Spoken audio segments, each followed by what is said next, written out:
வெங்கட் பிரபு டைரக்ஷனில் வெளிவந்திருக்க த கோட் படம் எப்படி இருக்குன்னா நம்ம தலைவர் சொல்லுவார் கேட்டு வாங்க. என்ன பண்ணிருக்கீங்க? நம்ம தலைவர் சொன்னதை வந்து நீங்கள் அப்படியும் எடுத்துக்கலாம் இப்படியும் எடுத்துக்கலாம், எடுத்துக்கிறது வந்து உங்களோட விஷ்.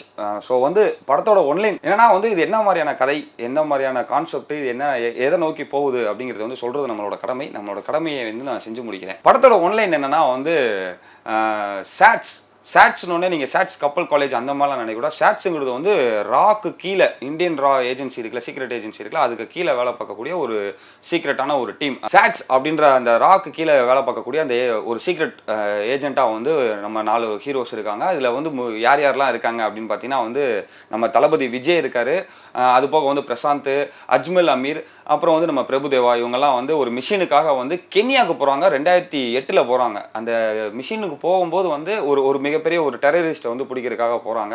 போகிற இடத்துல ஒரு சின்ன அவங்க எதிர்பார்த்து போனது ஒன்று, அங்கே நடந்தது வேற ஒரு விஷயமா இருக்கும். அந்த விஷயத்தோட விளைவுகள் வந்து இவங்களை வந்து ஃபியூச்சரில் எப்படி துரத்திட்டு வருது, அந்த துரத்திட்டு வர விஷயத்தை வந்து இந்த டீம் வந்து எப்படி வந்து ஹேண்டில் பண்ணி அதுலேருந்து வெளியில் வந்தாங்க அப்படிங்கிறதான் வந்து கோட் படத்தோட ஒன்லைன் ஸ்டோரி. படத்தோட ஃபர்ஸ்ட் ஆஃப் எப்படி இருக்கு அப்படின்னு பார்த்தீங்கன்னா வந்து படத்தோட ஸ்டார்டிங்கில் வந்து அந்த மாதிரி ஒரு ஏஜென்சியில் இருக்காங்க. அங்கேருந்து அந்த மிஷினை முடிச்சுட்டு திரும்ப வந்து ப்ரெசென்ட் டேக்கு வராங்க. ப்ரெசென்ட் டேக்கு வரும்போது நார்மலான ஒரு லைஃப் வாழக்கூடிய ஒரு, அதாவது வீட்டுக்கெல்லாம் தெரியாமல் ஒரு ஏஜென்ட் வந்து வீட்டுக்கெல்லாம் தெரியாமல் வந்து மறைச்சிக்கிட்டு நான் வெளியில் வேற ஏதோ வேலை பார்த்துட்டு இருக்கேன் அப்படின்ற மாதிரி இந்த ஒய்ஃப் பொண்டாட்டிக்கிட்ட போய் சொல்லிட்டு தெரிவாங்களா, அந்த மாதிரி ஒரு கேரக்டராக தான் நம்ம விஜய் வந்து இருப்பாங்க. அதனால வந்து ஃபர்ஸ்ட் ஆஃப் ஃபுல்லாமே வந்து பார்த்தீங்கன்னா ஒரு மாதிரி காமெடியாக ஒரு ஃபேமிலிக்குள்ளே ஒரு நடக்கக்கூடிய ஒரு சில சில்மிஷங்கள், காமெடியான விஷயங்கள் அந்த மாதிரி தான் வந்து போயிட்டு இருக்கும். ஒரு நார்மலான இதாக தான் போயிட்டு இருக்கும். கதைக்குள்ளே வந்து செகண்ட் ஹாஃபில் தான் வந்து கதைக்குள்ளே நுழைவாங்க. அப்படியே பார்த்தீங்கன்னா வந்து செகண்ட் ஆஃப் மூவ் ஆகும்போது தான் வந்து படத்தோட ஸ்டோரிக்குள்ளே, அதாவது இது என்ன, எதுக்காக இது நடக்குது, என்ன நடந்துச்சு, அந்த 2008 போய் அவங்க மிஷின் அட்டன் பண்ணாங்களா, அந்த மிஷினில் என்ன அப்படி நடந்துச்சு, அது ஏன் இப்படி துரத்திட்டு வருது அப்படிங்கிற ஒரு கான்செப்டுக்குள்ளே வந்து செகண்ட் ஹாஃப்குள்ளே தான் போவாங்க. ஸோ ஃபர்ஸ்ட் ஆஃப் வந்து அதுக்காண்டி ஃபர்ஸ்ட் ஆஃப் வந்து நீ கேவலமாக இருக்கா அப்படின்லாம் யாருமே கேட்கக்கூடாது. ஃபர்ஸ்ட் ஆஃப் வந்து நம்ம தளபதியோட பெர்ஃபார்மன்ஸ், அதாவது சச்சின், கில்லி, இந்த மாதிரி படத்தில் வந்து நம்ம தளபதியை பார்த்தோம், ஒரு மாதிரி குறும்புத்தனமான ஒரு தளபதியை பார்த்துருப்போம். அந்த மாதிரி ஒரு தளபதியை வந்து நீங்கள் சூப்பராகவே பார்க்கலாம். நான்லாம் வந்து ரொம்ப என்ஜாய் பண்ண தளபதி பண்ணுற ஒரு சில விஷயங்கள், பொண்டாட்டிக்கிட்ட போய் சொல்கிற விஷயங்கள், அந்த மாதிரியான விஷயங்கள்லாம் வந்து தளபதி அந்த கேரக்டர் வந்து சூப்பராகவே ஹோல்ட் பண்ணி ஃபர்ஸ்ட் ஆஃப் ஃபுல்லாமே வந்து ஒரு என்டர்டைன்மெண்ட்டாகவே கொண்டு போயிட்டாங்க. செகண்ட் ஆஃப்குள்ளே தான் வந்து ஸ்டோரிக்குள்ளே வந்து மூவ் ஆகி இது ஏன் நடக்குது, இதுக்கு பின்னாடிலாம் யாரெல்லாம் இருக்காங்க அப்படிங்கிற சஸ்பென்ஸு, அந்த மாதிரியான விஷயங்கள்லாம் வந்து செகண்ட் ஹாஃப்லாம் கொண்டு போயிட்டு இருக்காங்க. படத்தில் இத்தனை வருஷமாக நான் பார்த்த தளபதிக்கு ஆப்போசிட் வெர்ஷனாக வந்து ஒரு தளபதியை வந்து படத்தில் காமிச்சிருக்காங்க. அந்த பர்ஃபார்மன்ஸ்லாம் வந்து தளபதி வந்து வேற லெவலில் கொடுத்துருக்காரு. அன்எக்ஸ்பெக்டட் பெர்ஃபார்மன்ஸ், உண்மையிலே வந்து தளபதிக்கிட்ட வந்து ஒரு அன்எக்ஸ்பெக்டட் பெர்ஃபார்மன்ஸ் வந்து படத்தில் வந்து வெங்கட் பிரபு வந்து வேலையை கொடுத்து வாங்கியிருக்காரு அப்படிங்கிறது வந்து அப்படியே அப்பட்டமாக தெரிகிறது. ஸோ டிஏஜிங் எல்லாமே வந்து ப்ரெசென்ட் அவுட்டில் வந்து பார்க்கும்போது வந்து டிஏஜிங்லாம் சூப்பராக இருந்துச்சு. என்னன்னா வந்து இந்த இன்னும் எங்கர் வெர்ஷனாக வந்து விஜய் காமிப்பாங்க. அந்த டிஏஜிங் மட்டும் கொஞ்சம் பார்க்கும்போது வந்து பெரிய ஸ்க்ரீனில் பார்க்கும்போது கொஞ்சம் வித்தியாசமான ஒரு சின்ன வேரியேஷன் தான் தெரிஞ்சு. ஆனால் ஃபர்ஸ்ட் அட்டம்ப்ட்டு, இந்த மாதிரியான ஒரு ஃபர்ஸ்ட் அட்டம்ப்ட்டு, ஒரு புது முயற்சி அப்படிங்கும்போது வந்து கண்டிப்பாக அதை பாராட்டலாம். அது போக வந்து படத்தோட மியூசிக் நெக்ஸ்ட்டு வந்து அதிகமாக பேசும் பொருளாக ஆனது வந்து என்னன்னா படத்தோட மியூசிக், படத்தோட சாங்ஸ் தான். படத்தோட சாங்ஸ் எப்படி இருந்துச்சு அப்படின்னு வந்து நீங்களும் கேட்க மாட்டீங்க, நானும் சொல்ல மாட்டேன். சத்தியமாக உங்களுக்கே தெரியும் என்ன கதை படத்தோட பாட்டெல்லாம் அப்படின்னு. வெங்கட் பிரபு வந்து ஆனால் படத்தில் ட்விஸ்ட் இருக்குதுனாப்ல, உண்மையிலுமே வந்து படத்தில் ட்விஸ்ட் இருக்குதோ இல்லையோ, படத்தில் இருக்க பாட்டில் வந்து ட்விஸ்ட் இருக்குது. ஸோ வந்து படத்தோட பாட்டை பற்றி நம்ம வந்து எதுவும் சொல்லணும்னு அவசியம் கிடையாது. இது ஆல்ரெடி மக்கள் மத்தியில் பரவலாக பேசப்பட்டு வரக்கூடிய ஒரு விஷயம்.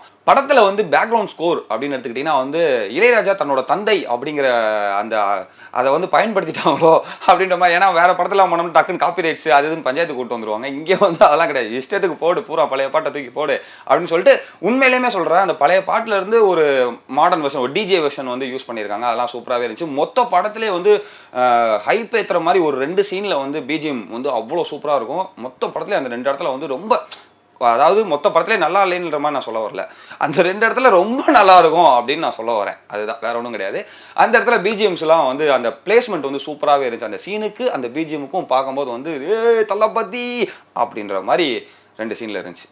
அதே மாதிரி படத்தில் ஸ்டன் சீக்வன்ஸ்லாம் வந்து எந்த அளவுக்கு ஒர்க் அவுட் ஆயிருக்குது அப்படின்னு பார்த்தீங்கன்னா வந்து வெங்கட் பிரபு படம் அப்படின்னாலே வந்து இந்த கார் சேசிங் பைக் சேசிங் இதெல்லாம் வந்து அங்கங்கே கொஞ்சம் கொஞ்சம் இருக்கும். ஸோ வந்து இதுலேயுமே அந்த பைக் சேசிங் கார் சேசிங்லாம் இருக்குது. என்ன அப்படின்னா வந்து இது வந்து ஒரு ஹை டெக்கான ஒரு ஒரு லெவலில் இருக்கும். இந்த படம் வந்து ஒரு ஒரு ஏஜென்ட்டு இந்த மாதிரி விஷயம்னா வந்து கண்டிப்பாக பில்டிங்கில் பைக் ஓட்டுறது இந்த மாதிரியான ஒரு சில விஷயங்கள்லாம் இருக்கும்ல. இது வந்து அங்கங்கே அந்த க்ரீன் மேட் யூஸ் பண்ணுறது, க்ரீன் மேட் தானே ப்ரோ யூஸ் பண்ணிப்பாங்க, க்ரீன் மேட் யூஸ் பண்ணுறது இந்த மாதிரி விஷயங்கள்லாம் வந்து கொஞ்சம் ஆக்வர்டாக இருந்துச்சு. ஏன்னா ஸ்டன் சீக்வன்ஸ் அப்படிங்கிறது நார்மலாகவே விஜய் தளபதி ஒட்டிங்கனாலே அவரே 2 குத்து 2 பஞ்சு அப்படின்னு ஒரு மாதிரி போவாப்ல. இதில் வந்து கொஞ்சம் ஸ்டன் சீக்வன்ஸ் வந்து அந்தளவுக்கு ஒர்க் அவுட் ஆகலை அப்படின்ற மாதிரி ஒரு சின்ன ஃபீல் வந்து படம் பார்க்கும்போது கிடைக்கும். எங்கர் வெர்ஷனாக வரவரோட ஸ்டன் சீக்வன்ஸ்லாம் சூப்பராக இருக்கும். இங்கே நம்ம ஆல்ரெடி ப்ரெசென்ட்டில் இருக்கிறவரோட ஸ்டன் சீக்வன்ஸ் வந்து அந்தளவுக்கு ஒர்க் அவுட் ஆகலை அப்படின்ற மாதிரி ஒரு சின்ன ஃபீல் இருந்துச்சு. அது போக வந்து படத்தோட ப்ளஸ் அண்ட் மைனஸ் அப்படின்னு பார்த்துக்கிட்டிங்கன்னா வந்து படத்தோட ப்ளஸ் அப்படின்னா வந்து சீரியஸாக சொல்கிறேன், படத்தோட ப்ளஸ் வந்து தளபதி மட்டும்தான்.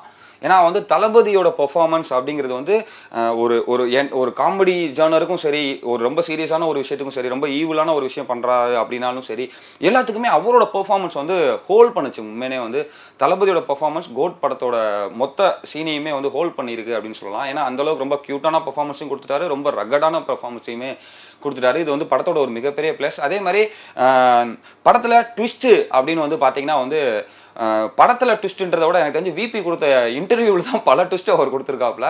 ஸோ வந்து படத்துலையுமே அங்கங்கே அந்த ட்விஸ்ட்டுன்ற விஷயத்துக்குலாம் வந்து அவங்க யூஸ் பண்ண விஷயங்கள்லாம் வந்து ரொம்ப யூஸாக இருந்துச்சு. அதாவது எப்படி சொல்கிறது, அந்த ட்விஸ்ட்டு அந்த இடத்துக்கு தேவைப்பட்டுச்சு, அந்த இடத்துல அந்த ட்விஸ்ட்டு வரும்போது அந்த ஹைப் மூவ்மெண்ட்டையுமே வந்து சூப்பராகவே மெயின்டைன் பண்ணி கொண்டு போயிருக்காங்க அப்படிங்கிறதுலாம் வந்து இந்த படத்தோட ப்ளஸ். படத்தோட மைனஸ் அப்படின்னு பார்த்துக்கிட்டிங்கன்னா வந்து படத்தில் நிறையா கேமியோஸ்லாம் இருக்குது அப்படின்ற மாதிரிலாம் சொன்னாங்க. அந்த கேமியோஸ் யார் யார் அப்படிங்கிறது ஆல்ரெடி தெரியும். சிவகார்த்திகேயன், த்ரிஷா இவங்கெல்லாம் இருக்காங்க. இதை நான் சொல்கிறதுனால வந்து எதுவும் எந்த ஒரு ஸ்பாய்லருமே ஆக போகிறது கிடையாது. ஏன்னா வந்து அந்த கேமியோ அந்த கதைக்கு அந்த கேமியோ தேவைப்படுது அப்படிங்கிற மாதிரியான எந்த ஒரு பிரேக் டவுனுமே கிடையாது. அது வந்து ஒரு மைனஸாக வந்து எனக்கு படம் பார்க்கும்போது ஒரு ஃபீல் கிடச்சிச்சு. படத்தில் வந்து எல்லாருமே வந்து இது ஜெமினி மேன் அப்படின்னு சொல்லிட்டு வந்து நிறையா பேர் நம்ம விபிகிட்ட வந்து கொஸ்டின்ஸை வந்து ரைஸ் பண்ணிருந்தாங்க. அவரும் வந்து அதுக்கு ட்விட்டரில் வந்து பெட்டர் லக் நெக்ஸ்ட் டைம் அப்படின்னு சொல்லியிருப்பாரு. இது ஜெமினி மேன்லாம் கிடையாது. ஜெமினி மேனில் என்ன ஆகும் அப்படின்னா வந்து அவரோட குளோனிங்கை வந்து டைரெக்டாக வந்து உருவாக்கி கொண்டு வருவாங்க. இதில் வந்து அப்படிலாம் கிடையாது. குளோனிங் உருவாக்குவாங்க, ஆனால் அந்த குளோனிங்கை உருவாக்குற ஆள் வந்து வேறு. உங்களுக்கு புரியும் நான் என்ன சொல்ல வரேன் அப்படிங்கிறது. இது வந்து இது ஜெமினி மேன் கிடையவே கிடையாது. ஓவராலாக இந்த படம் எப்படி இருக்குது அப்படின்னு பார்த்தீங்கன்னா வந்து 10,000% 10,000 இல்லைங்க, 1,00,000% வந்து இது பியூரான கமர்ஷியல். இவ்வளோ கை பத்தலை, இவ்வளோ கமர்ஷியல். இது பியூரான ஒரு கமர்ஷியல் மூவி தான் வந்து இந்த படம். கண்டிப்பாக ஃபேமிலியோட கிட்ஸோடலாம் போனீங்கன்னா வந்து கண்டிப்பாக வந்து படத்தை வந்து எல்லாருமே என்ஜாய் பண்ணுவாங்க. படத்தை வந்து இந்த படத்தில் இந்த நிறைய இங்கிலீஷ் படம் பார்த்துட்டு வந்துட்டு இந்த எக்ஸ்ட்ராக்ஷன் இந்த மாதிரி நிறையா ஏஜென்ட் மூவிஸ்லாம் பார்த்துட்டு வர ஆள்களுக்கு கொஞ்சம் அங்கங்கே வந்து என்னப்பா இதை நான் ஏற்கனவே அங்கே பார்த்துருக்கேனே நான் இங்கே பார்த்துருக்கேனே அப்படின்ற ஒரு சின்ன ஃபீல் அங்கங்கே கிடைக்குமே தவிர்த்து காமனான ஒரு ஆடியன்ஸாக நீங்கள் போய் இந்த படம் பார்த்தீங்க அப்படின்னா வந்து கண்டிப்பாக அதுவும் தளபதி ரசிகர்கள் எல்லாருக்குமே வந்து இந்த படம் வந்து அவ்வளோ பிடிக்கும். இன்னும் இந்த மாதிரி நிறையா நல்ல புது படங்கள்லாம் வர இருக்குது. ஒரு நல்ல படத்தோட ஒரு நல்ல படம் ரிவ்யூவோட உங்களை சந்திக்கிறேன். டாடா பாய், see you. நான் உங்கள் விஜய் விஸ்வா.